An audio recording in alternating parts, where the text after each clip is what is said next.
오늘 시장의 특징주 상황실에서 짚어보도록 할게요. 이건희 차장과 함께하겠습니다. 어서 오세요. 네, 안녕하세요. 네, 안녕하세요. 금요일입니다. 오늘도 또 마무리를 잘하기 위해서 투자자분들 계속 증시 보고 계실 텐데요. 눈에 띄었던 종목들로 한번 이야기를 나눠보도록 할게요. 첫 번째 종목은 삼성전자입니다. 오늘 저희가 삼성전자는 잠시 후에 조금 더 자세하게 집중 분석을 해볼 텐데 그래도 오늘 시장에서 많은 영향 끼쳤으니까 간단하게 짚어볼게요. 기대와 실망이라는 그 사이에 있으면서 오늘 뭐 삼성전자 포함해서 특히나 파운드리, 이 비메모리 반도체주들이 올랐다가 하락 전환했거든요. 그 내용부터 짚어보면서 오늘 시장의 반응도 좀 전해주시죠. 일단 뭐 어제 나온 뉴스 때문에 좀 올라온 것 같죠. 이제 오히려 이제 시간 외에 더 뜨거웠던 것 같은데 어제 미국의 IT 전문 매체 세미오 큐레이트가 이제 보도를 한 내용인데 인텔과 삼성전자가 이제 반도체 위탁 생산 계약, 파운드리 계약을 체결했다라고 지금 단정적으로 보도를 했습니다. 물론 이제 두 회사 인텔이랑 삼성전자 모두 이 얘기에 대해서 공식적인 언급이 없었기 때문에 아직은 추정 기사다라고 보시는 게 맞을 것 같은데.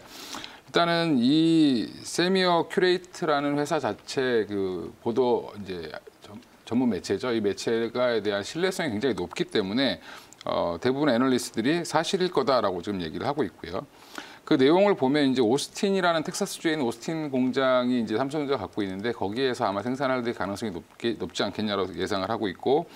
그동안 14나노 기술 관련된 반도체를 생산하는 팹을 갖고 있기 때문에 오스틴에 그럼 관련해서는 CPU보다는 GPU 쪽이 좀 많이 뭐 생산 위탁을 받은 게 아니냐라는 지금 추정 보도가 지금 나오고 있는 상황이고 애널들의 추정이 나오고 있는 상황입니다. 그래서 아직은 이게 공시를 해야 되는 내용이 아닙니다. 필수 공시 사항이 아니기 때문에 이런 부분들은 조금 더 지켜봐야 아마 뭐 결론이 나오지 않겠나 이렇게 보고 있습니다. 네, 삼성전자는 오늘 시가에서는 빨간불을 켰지만 87,300원 선에서 800원 선에서 움직이고 있고요.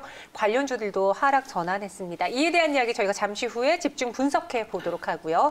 두 번째 종목도 살펴보도록 할게요. 카카오입니다. 카카오뿐만 아니라 오늘 뭐 네이버 이런 언택트주들이 또 한번 올라주고 있는데 이제 한국판 빵이라고 부르잖아요.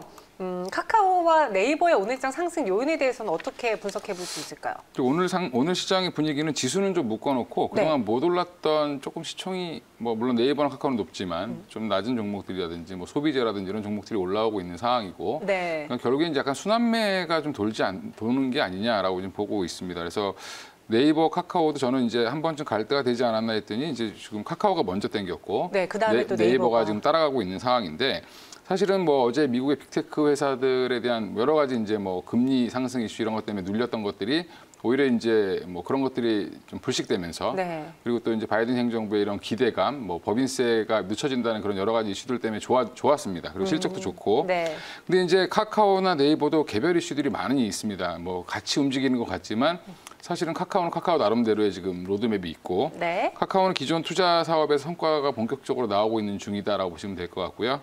그다음에 최근에 이제 여러 가지 좀 이따 말씀을 드리겠지만 뭐 투자도 받고 있는 상황이었고, 그다음 네이버는 또 네이버 나름대로 일본 시장에서 뭐 야오재팬과 이제 합병을 통해서 뭐 지홀딩스를 설립하고 그거에 대한 지배력을 더 강화한 상태고 최근에 이제 뭐 캐나다에 사실은 업체를 하나 인수하면서 북미 진출의 발판을 마련했다라는 부분에서는 뭐 이제 네이버의 성장성에 대해서 의구심을 갖고 있던 부분들이 해소되는 국면이지 않겠나. 또 다른 모멘텀이 좀 나왔다라는 부분에서는 두 회사 다 지금은 이제 뭐 깔아놓은 성장 동력이 굉장히 많기 때문에 이런 것들이 하나둘씩 성과가 과시화되고 있는 과정에서 나타나는 주가 상승이다. 그리고 최근에 많이 쉬었죠. 사실 네이버 같은 경우는. 네이버, 카카오의 주가 상승, 특히 오늘은 또 네이버의 상승 탄력이 더 크긴 한데 카카오가 먼저 신고가를 돌파되는 모습이었습니다. 증권사 리포트도 보니까요. 올해 업황은 뭐 문제 없고 실적도 좋아지고 웹툰 부분에서 네이버와 뭐 싸우긴 하지만 둘 다 민민할 테고 이러면서 목표 주가를 올렸더라고요. 카카오에 대한 향후 모멘텀 무엇이 가장 강할까요? 카카오 일단 뭐 4분기 실적도 컨센서스 애널들 예상 이상 나올 걸로 좀 보고 있고요. 거의 부합하게 나올 걸로 보고 있는 상황이고 카카오 M이라든지 카카오 엔터프라이즈 아까 말씀하신 카카오 페이지 이런 것들이 지금 다 좋기 때문에 특히 이제 제일 안 좋았던 카카오 엔터프라이즈라는 적자 회사가 있었습니다. 그 회사에 이제 지금 보면 산업은행이 한 1,000억 정도를 투자하면서 뭐 사실은 더 모멘텀이 생겼는데 이런 여러 자회사들이 그동안 이제 적자였다가 적자폭이 줄고 이제 본격적인 성과를 나타내기 시작하고 있고요.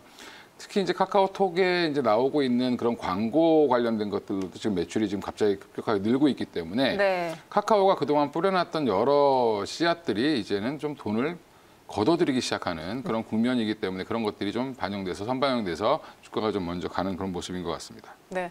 저도 핸드폰을 손에 달고 사는 사람은 아니었는데 최근에 코로나19 때문에 어디 친구들도 못 만나고 할 게 없으니까 온종일 핸드폰을 손에서 안 놓게 되더라고요. 네. 그런 부분에서도 분명히 광고 수익도 더 늘어날 것으로 예상해 볼 수 있을 테고 카카오에 대한 가격 전략 세워볼게요.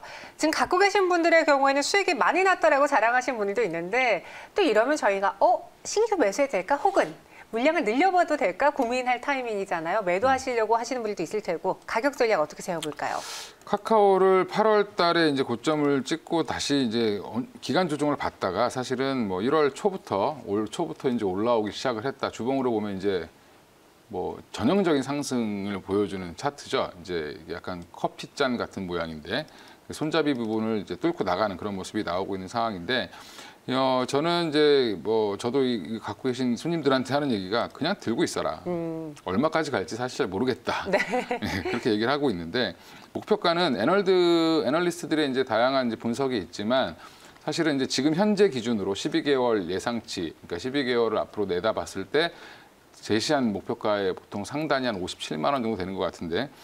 55만 원 정도가 아마 지금 현재로서는 적정가가 아니겠냐라고 보고 있는 상황인 것 같습니다. 근데 이게 12개월 포워드이기 때문에 사실은 이게 뭐 빨리 갈지 아니면 천천히 갈지는 좀 지켜봐야 될 것 같고요.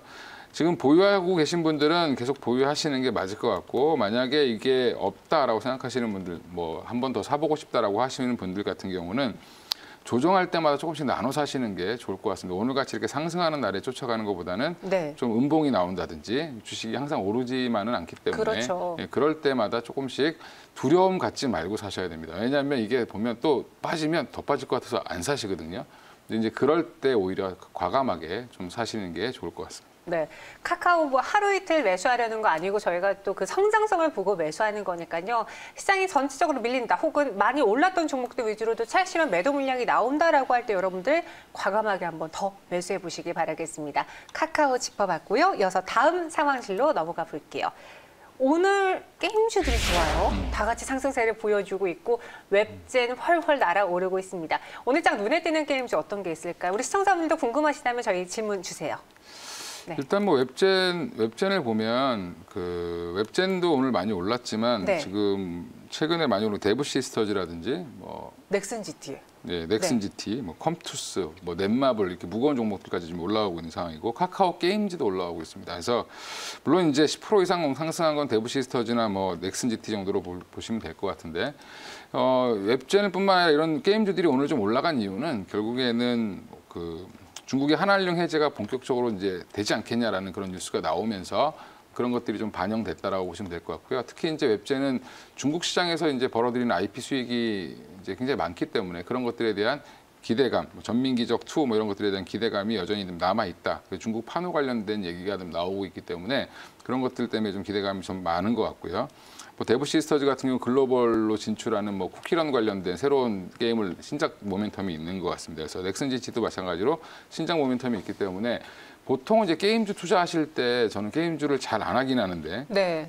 뭐 제가 게임을 잘 안 해서 잘 몰라서 안 하는데 이거는 사실은 하시려면 본인이 좀 게임을 해보셔야 되고 이게 그렇죠. 신작이 얼마나 흥행을 할 수 있느냐 어떻게 보면 영화 이런 거랑 비슷하다라고 보시면 될 것 같아요. 그래서 흥행이 될 것 같은 회사, 될 것 같은 신작을 갖고 있는 회사들을 좀 집중하시는 게 뭐 좋을 것 같습니다. 네.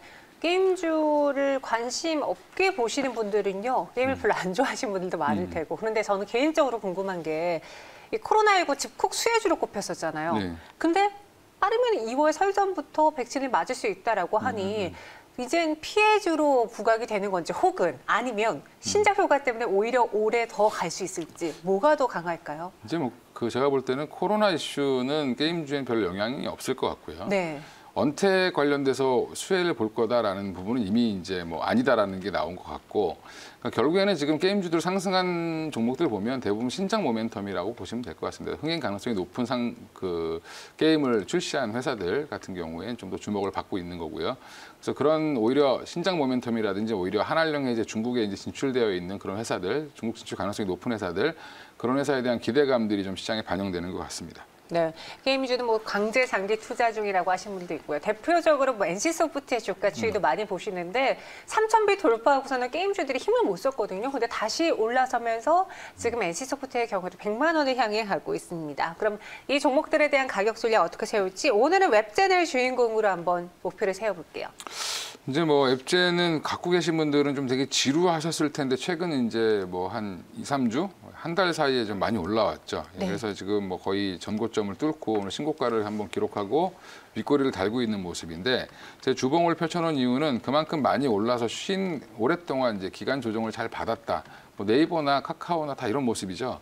그런 부분에 봤을 때는 웹젠은 지금은 뭐 보유를 하셔도 되고 추가 매수를 더 하셔도 괜찮은 구간이지 않겠나 싶고요. 네. 추가 매수를 하게 되는 구간은 만약 신규 진입하시려고 하면 한 4만 원에서 4만 2천 원 사이, 지금 정도 가격이면 뭐 추가 매수를 하셔도 될 것 같습니다. 오히려 4만 원 밑으로 빠진다라고 하면 좀 더 기다려 보셔도 괜찮을 것 같고요. 이게 지금 이제 오랫동안 기었다가 신고가를 낸다는 거는 그만큼 이제 어떤 모멘텀이 생겼다라고, 이제 신고가를 향해서 가겠다는 강한 의지를 보여줬다라고 보시면 될 것 같아서 목표가는 한 4만 8천 원까지 보셔도 괜찮을 것 같습니다. 목표 주가 48,000원, 그리고 웹젠 이야기 같이 들어봤습니다.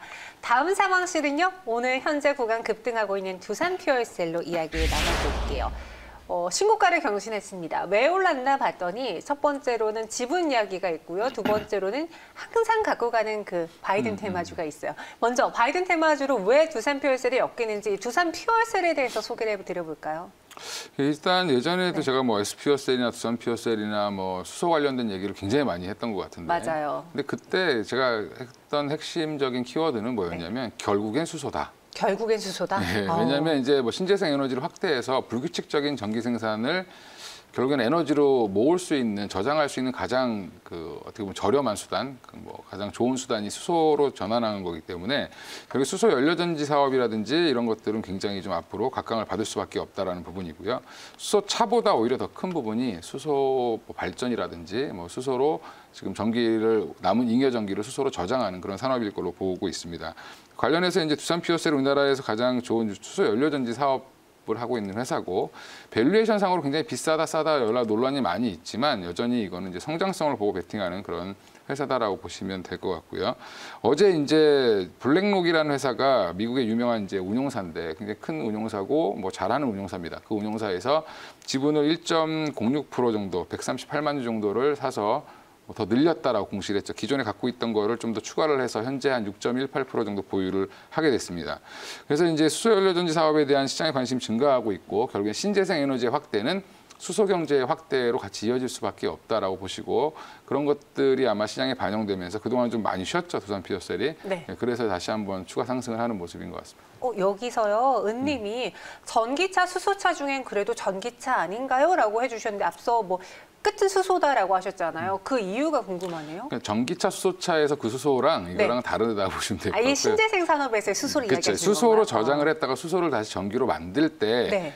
그럼 결국엔 전기차도 그 수소로 만든 전기를 써야 되는 상황이 될 겁니다. 그래서 앞으로의 발전은 이제 석탄, 석유가 아니라 네. 이제 앞으로는 수소를 이용한 발전, 뭐 신재생 에너지를 이용해서 수소로 저장하는 네. 그런 쪽으로 가는 게 맞기 때문에 아마 그런 산업이 발전을 할 가능성이 높다라고 보시면 될 것 같고요. 네. 그런 측면에서 수소차량은 좀 구별해서 생각을 하시는 게 맞을 것 같습니다. 그러니까 자동차 안에서가 아니라 화력 발전이 아닌 이제는 친환경 에너지로 가면서 그 안에서 수소가 굉장히 중요하다라고 이제 중점을 주신 것 같아요. 그럼 두산 퓨어셀도 지금 신고가를 경신해서 요즘 신고가 경신하면은 또 이게 잡을 수 없이 올라가거든요. 두산 퓨어셀에 대한 가격 전략도 저희가 한번 가이드라인 제시해 볼게요. 두산 퓨어셀도 네. 뭐 제가 한번 차트를 주봉을 보시면 최근에 항상 걸렸던 부분이 한 5만 원대가 넘어가면 좀 계속 좀 부딪히는 그런 모습이 나왔던 그런 상황이었는데요. 이 정도 가격이 항상 5만 1,000원 정도죠. 이 정도 가격이 항상 좀 걸리는 선이었는데 이 선을 뚫었을 때는 조금 매수해봐야 되지 않냐라고 저도 이제 개인적으로 생각을 해서 저도 좀 비중을 늘려가고 있었는데 일단은 지금은 좀 신규 진입을 하셔도 괜찮은 자리인 것 같습니다. 신고까지만 여전히 상승 여력은 좀 있다라고 보고 있고요. 6만 원 부근, 근데 좀 많이 오르긴 했는데 6만 원 부근이면 좀 6만 원까지 조정이 나온다라고 하면 한 번 더 사보셔도 괜찮을 것 같고, 갖고 계신 분 같은 경우는 오히려 좀 더 기다리셔야 되는 상황인 것 같습니다. 그래서 장기간 횡보 후의 재상승 국면이기 때문에 이럴 때는 오히려 좀 따라 붙는 것도 괜찮다라고 좀 보고 있고요. 목표가는 한 7만 4천 원까지 보고 있습니다. 네, 목표 주가는 7만 4천 원 제시해 드렸고요. 두산퓨얼셀에 대해서 긍정적으로 평가해 주셨습니다. 이번에는 마지막 상황실이에요. 롯데하이마트 보도록 할게요. 앞서 그랬잖아요. 오늘은 이제 지수를 꽉 묶어두고 그동안 안 갔던 종목들, 소비주들, 뭐 유통주들이 가는 장이다라고 했는데 대표적으로 롯데하이마트입니다. 마음껏 밖으로 나갈 그날을 기다렸던 투자자분들이 오늘 좀 매수하시는 것 같은데 상승 배경 그리고 최근의 주가 흐름 한번 볼까요? 뭐 저는 질문을 받고 오늘 처음 본 것 같은데. 롯데하이마트 줄까요? 네. 롯데하이마트 별로 관심이 없던 종목이어서. 네. 네. 근데 일단은 최근에 소비주를 봐야 된다라고 저도 이제 2, 3주 전부터 얘기를 했던 부분이 있는데 왜 그러냐면 결국에는 시장은 이제 새로운 먹거리를 또 찾으려고 노력을 하고 있는 중이고요. 시총 상위 종목들 투자하셔서 버신 분들이 좀 이익 실현한 일부 돈을 가지고 또 새롭게 올라갈 종목을 찾고 있는 중이다라고 보시면 되는데, 그러면 코로나가 이제 끝나갈 때 백신이 투여되고 결국에는 뭐 우리나라는 여름 이후 정도로 보고 있는 것 같습니다. 가을 정도면 어느 정도 해소가 되지 않겠냐. 그러면 한 6개월 뒤면 세상이 또 바뀔 수도 있다라는 부분에서 뭐 그동안 좀 피해를 받았던 유통주라든지 뭐 소비주, 뭐 이런 것들, 화장품주 이런 것들이 지금 올라가고 있는데, 그래서 저는 롯데하이마트도 보면 최근에 한 3주 동안 지금 계속 꾸준히 올라오고 있는 모습이고요. 뭐 또 좀 공부를 해보니까 최근에 이제 라이브 커머스 원래 좀 장사가 안 됐었는데 네. 라이브 커머스를 통해서 판매를 확대하고 있는 중이고요. 그다음에 최근 또 프리미엄 가전이 굉장히 수요가 높죠. 그러니까 미국뿐만 아니라 우리나라도 가전 집에 오래 있으면서 가전 수요가 좀 많았기 때문에 이런 부분들이 좀 활성화됐다라는 부분에서는 그동안 하이마트가 성장성에 제약이 좀 있지 않냐라는 부분으로 굉장히 주가가 눌려있던 부분이 조금 어떻게 보면 거꾸로 해소되는 국면이 좀 나온 것 같습니다. 네, 롯데하이마트 주가 안 보셨다고 했잖아요. 저도 안 보고 있었는데 인기 검색 상에 올라왔길래 롯데하이마트 무슨 일이 있나 하고 보니까 주가가 꾸준히 올라주다가 오늘장 강한 장대 양봉을 기록했습니다. 유통주를 담아봐도 괜찮은지 그럼 롯데하이마트에 대한 가격 전략을 세워볼까요? 네, 지금 롯데하이마트 그래서 한번 쭉 애널들의 평가를 쭉 봤더니 네. 평균적으로 한 5만 원 정도를 보고 있는 것 같고요. 목표 주가로요? 예, 네. 5만 원 정도를 보고 있고요. 이 외에도 컨택 관련된 제가 뭐 예전에 말씀드렸던 뭐 하이트진로라든지 뭐 CJ, CGV라든지 항공주라든지 이런 것들도 여전히 눈여겨 보시고 일부 한 뭐 5에서 10% 정도는 좀 포트에 담아 놓으시는 것도 어떻게 보면 좀 좋지 않겠나. 그러면서 비중을 조금씩 늘려가시는 것도 괜찮을 것 같습니다. 네, 목표 주가는 일단 5만 원 제시해 드렸고요. 롯데하이마트뿐만 아니라 오늘 뭐 면세점 관련주들 이런 유통주들 다 같이 상승세를 보여주고 있으니까요. 오랫동안 갖고 계신 분들은 수익 충분히 누려보시길 바라겠습니다. 이건희 차장과 함께했고요. 여기서 인사드릴게요. 고맙습니다. 예, 감사합니다.